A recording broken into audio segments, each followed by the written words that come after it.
Hello everybody, I hope you're fine and ready for today's lesson.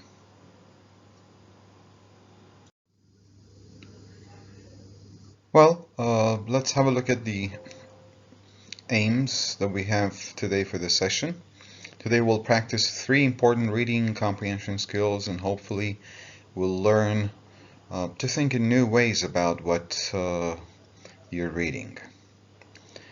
The three skills are surveying, previewing, and inferencing. Surveying means looking at the most important features of the passage. These features may include the heading, the subheadings of the passage, um, I don't know, different fonts. There might be a chart, there might be a picture. If there are pictures accompanying the passage, there might be captions for the pictures. And there might be some charts or tables, and they can have legends. They can be helpful for understanding a passage. Having a cursory look at the passage can help us figure out what to expect in the passage. Surveying can help us activate our schemata. What is a schema? By the way, schema is the singular form and schemata is the plural form. What is a schema or schemata? Schema is the mental representation of knowledge. To put it more simply, it's an image or a mental picture we have in our minds. This is how we have stored information and knowledge in our mind. When we read a passage, we use the text itself and our knowledge base to understand the passage.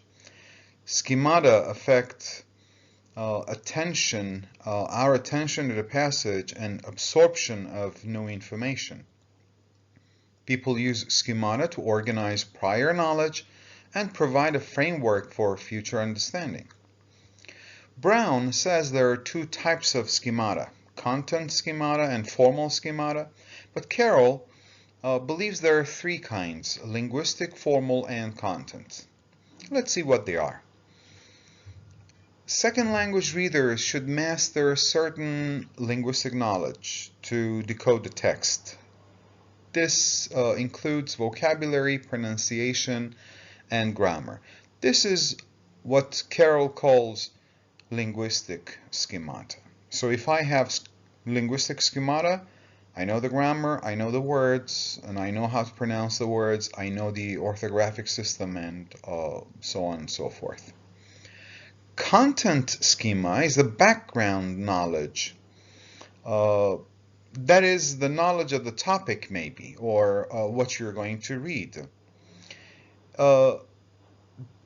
It involves many things such as topic familiarity, cultural knowledge, the conventions, and the previous experience of the domain that you're studying. But what is formal schemata? Formal schemata is the knowledge of different text genres and their respective structural organization. Language structures, vocabulary and grammar, etc., used in that specific genre.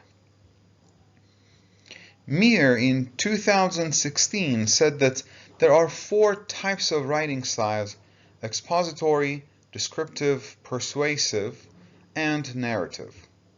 But the fact is that the reading materials that you come across are of various subcategories as well under each of these four categories, such as if we consider narration, you might have something like poems, short stories, and a lot more. Let's focus our attention on expository writing. So, what is exposition? Expository writing explains or informs. It talks about a subject without giving opinions, so in a sense it is objective, not subjective. The author just tells you about a given subject, such as how to do something, how to cook, for instance. Let's look at the first type of expository writing, which, as we have it here, is problem and solution. I guess it is self-explanatory. This is what you expect. First, to present a problem and some solutions. But of course, in doing so, we identify an issue, we give details about that issue, and then we suggest some solutions. Now, it might be one or sometimes more. So when I see an article with the title air pollution, for instance, I instantly think that it is a problem, and I might expect some details about the problem, and towards the end I expect some kind of solution to that problem. Well, let's turn our attention to the second one, cause and effect. Now again, if the heading is air pollution, and my first guess was problem solution, but this time it's not, then I would think that it is cause and effect. Maybe the passage will tell me about the causes and effects of air pollution, like what can cause air pollution and what are the effects of air pollution. Well, if that is the case, I decide that in this case, air pollution would be a kind of cause-effect type of essay I'm supposed to read, then my content schemata can help me predict what causes there could be, because I have this kind of background knowledge. Something like maybe solid and liquid particles suspended in the air, or is that is the cause something like the exhaust fumes and emissions? Well, my linguistic schemata can also help me with the meaning or pronunciation of the words that I know that have been activated by my content schemata. Now here in this case, my formal schemata also helps, but how? It helps me predict how this causal relationship will be established. Will the writer use verbs like lead to, result from, result in, what? Well, I think this is somehow clear for you now, that our use of our knowledge of schemata can help us understand what's going on in the passage. I'm going to leave the rest of it, the rest of these types of expository writing to you to decide how you might activate the schemata to understand the passage better. Now let's focus our attention on the other two skills. First, previewing. Previewing an article or an essay it is a very important skill, I believe, because you look at most of the passage as quickly as possible. Sometimes this is also known as skimming. In this case, you look at the most of the first paragraph because it sets the stage for us to understand what the passage is about. Then we read the first sentence in each paragraph and the concluding sentences. Now, you should ask yourself some questions like the ones that we will see on the next slide. I will give you a passage, and then you will look at that passage and answer some questions about it too. The questions that we have might be things like, how can previewing a passage help? A lot of people might say, okay, how can previewing a passage help? Well, previewing is a strategy that readers use to recall prior knowledge and set a purpose for reading. So again, this is a kind of schema activation, and also setting a purpose. When you have a reason for reading, it might be more meaningful to you. So this is a very important skill in that sense as well. It calls for readers to skim a text before reading, looking for various features and information that will help as they return to read it in detail, maybe later. Some researchers like Graves, Cook, and Labarge believe reviewing a text can improve your comprehension. Previewing can give you a purpose, a cause for reading, and prepares you for what you're going to read. You know what to expect, so everything you read makes sense to you. You can make connections between and among the different parts of the passage, and you will see the big picture in a sense. The formal schemata and the knowledge of genre determines your methods of previewing. If you're reading a narration, for instance, you know how writers start by the setting. It also helps you understand how an author has organized the information. You can preview a fiction, for instance, to determine the characters, the setting, and the plot. You can also preview to make predictions about stories' problems, maybe developments or complications and solutions. Okay, now let's see what some of these questions can be while we preview.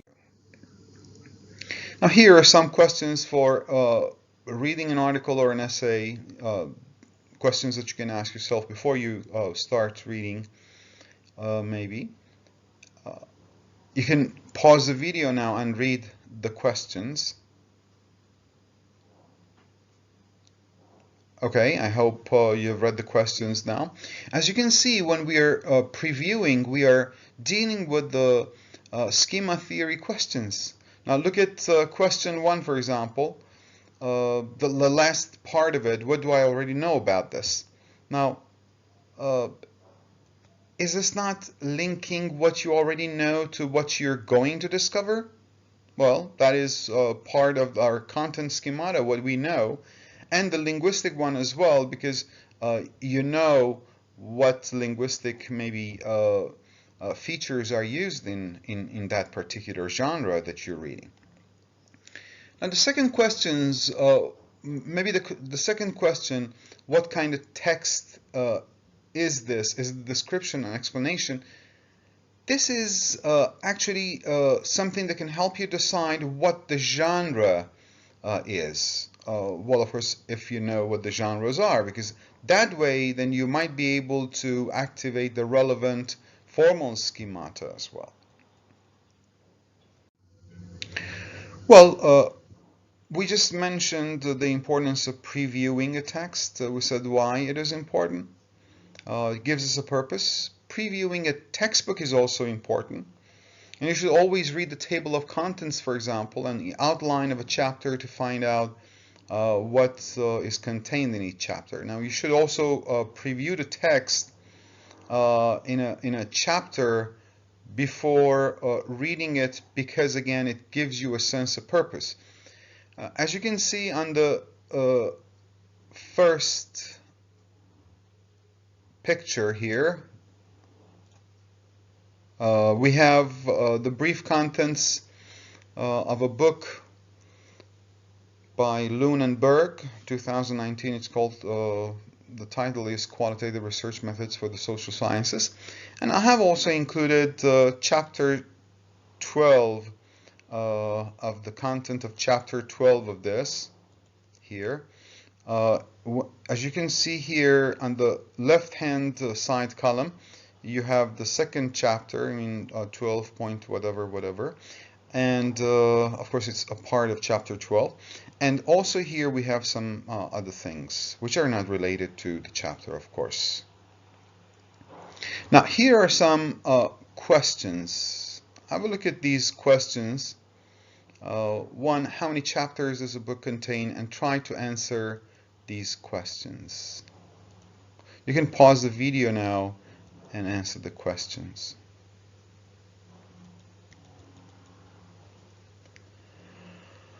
Good. Okay. So now you see that we haven't started reading the passage, but it can definitely help us understand what the passage is about, what the textbook, is about, and this will give us a better understanding of the whole passage as well. Now here there are some other questions to answer. Please pause the video again and answer the questions. Well, I'm sure you've answered all the questions now. As you can see, previewing can help us have a framework. You might see how the passage is organized, and you might wish to set that before you start reading for details. On the next slide, you will see some guidelines you can use to read a textbook passage. Now, I'm not going to dwell on this. You can pause the video and read on your own.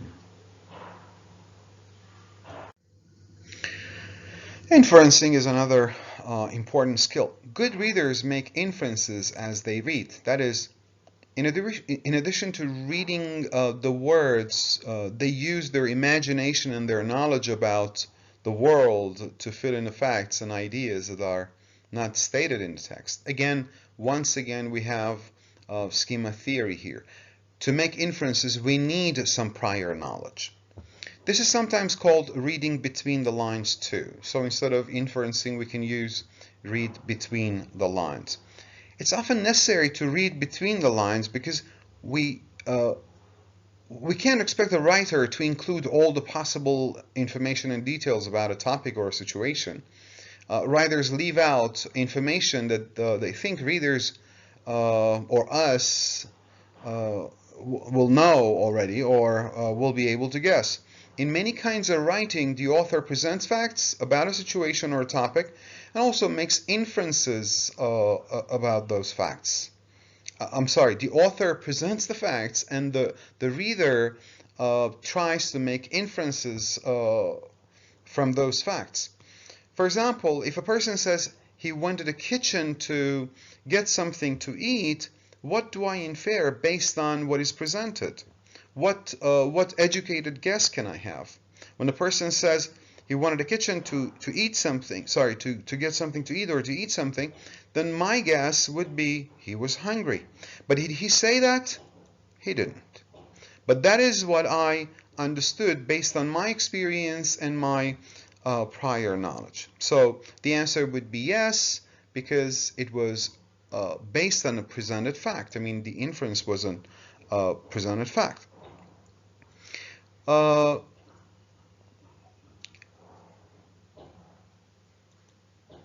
Okay, so I think there's nothing else I would add here. Yeah. So anyways, you have your background knowledge, and the people eat because they're hungry, right? Okay.